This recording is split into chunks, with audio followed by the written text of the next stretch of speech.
আসসালামু আলাইকুম, কেমন আছেন সবাই? আশা করি সবাই ভালো আছেন। বাংলাদেশ এয়ারলাইন্সের যাদের টিকিট ক্যান্সেল হয়ে গেছিল বা ফ্লাইট মিস্টেক হয়েছে, গত 3 তারিখের ফ্লাইট, তাদের জন্য আজকের এই ভিডিওটা। এবং সৌদি আরবে বর্তমানে কোন কোন রুটে ফ্লাইট চালু আছে, কোন কোন রুটে ফ্লাইট বন্ধ আছে, বিষয়টা আজকের এই ভিডিওতে জানানোর চেষ্টা করব।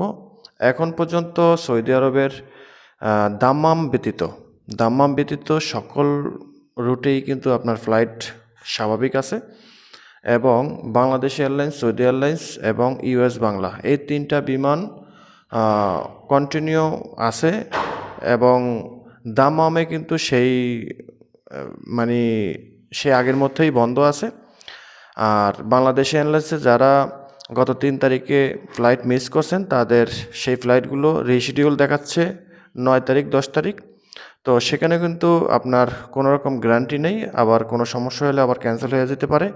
তো আপনারা যদি আপনাদের গত 3 তারিখের ফ্লাইটগুলো যদি রিশিডিউল করতে চান, তাহলে আপনি যে ট্রাভেল এজেন্সির মাধ্যমে টিকিটটা কনফার্ম করেছিলেন, তাদের মাধ্যমে রিকনফার্ম করাতে পারবেন। বা আপনি যদি যে কোনোভাবেই টিকিটটা নিয়ে থাকেন, আপনি যে কোনো এজেন্সির মাধ্যমে আপনি এটা রিশিডিউল করাতে পারবেন, তবে সেখানে একটা খরচ যাবে। আর যদি বাংলাদেশ এয়ারলাইন্সের অফিসিয়ালিভাবে যদি আপনারা এটা রিশিডিউল করাতে চান, তাহলে সেখানে হয়তো খরচ নাও লাগতে পারে, তবে সেটা তাদের ইচ্ছামতো তারা রিশিডিউল দিবে। আর আপনি রিশিডিউল যে তারিখেই করান না কেন, বলা যায় না যে আপনার ফ্লাইটটা 100% কনফার্ম হবে কি না। হতে পারে কোনো না কোনো সমস্যার কারণে, যুদ্ধের এই সমস্যার কারণে আবার ক্যান্সেল হয়ে যেতে পারে।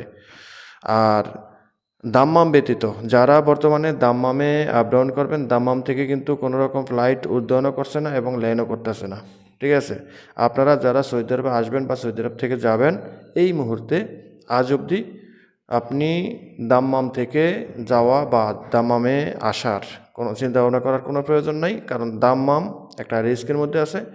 দাম্মাম ছাড়া ইউএস বাংলা এবং সৌদি এয়ারলাইন্স এবং বাংলাদেশ এয়ারলাইন্স, এই 3টা বিমান ব্যতীত অন্যান্য কোম্পানি, যে এয়ার আরাবিয়া বলেন বা এই আপনার এই কাতার বিমান বলেন, অথবা আল জাজিরা বলেন, যে কোনো বিমান বলেন, কোনো বিমানে কিন্তু চলাচল করছে না এবং তাদের কোনো আপডেটও নাই।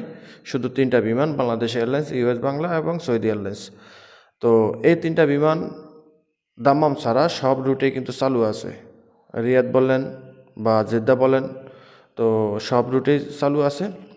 তো আপনারা আশা করি এই বিষয়টা অবশ্যই শেয়ার করে দিবেন। এখন যুদ্ধের যে পরিস্থিতি, এই পরিস্থিতির কারণে কিন্তু ফ্লাইটগুলো মানে শিডিউল বাতিল হয়ে যাচ্ছে। তো আপনারা বিভ্রান্ত না হয়ে আপনারা অফিসিয়াল ওয়েবসাইটের মাধ্যমে বা মানে হেড অফিসের মাধ্যমে আপনারা কথা বলবেন, বিমান কর্তৃপক্ষের সাথে কথা বলবেন। আর আপনারা যারা টিকিট কাটছেন বাংলাদেশ এয়ারলাইন্সে, আপনারা ইমেল অথবা ফোন নাম্বার যদি দিয়ে থাকেন, তাহলে সেগুলো অ্যাক্টিভ রাখবেন, কারণ আপনার কাছে যে কোনো সময় যে কোনো তথ্য আসতে পারে ফ্লাইট সংক্রান্ত। সেই দিকে আপনারা একটু ভালোভাবে নজর দিবেন। আপনার মোবাইল নাম্বার দিয়ে থাকলে মোবাইলে মেসেজের মাধ্যমে তারা জানিয়ে দিবে, বা ইমেল দিয়ে থাকলে ইমেলের মাধ্যমে তারা জানিয়ে দিবে। আমি আবার বলি, বাংলাদেশ এয়ারলাইন্স, ইউএস বাংলা এবং সৌদি এয়ারলাইন্স, 3টা বিমান ছাড়া সকল বিমান মানে শিডিউল বন্ধ আছে।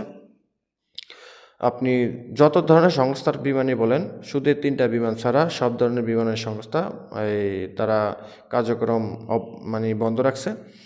আর দাম্মাম ছাড়া সব রুটেই চালু আছে, এখন স্বাভাবিক আছে ফ্লাইট যাওয়া আসা। সবাই ভালো থাকবেন, আল্লাহ হাফিজ।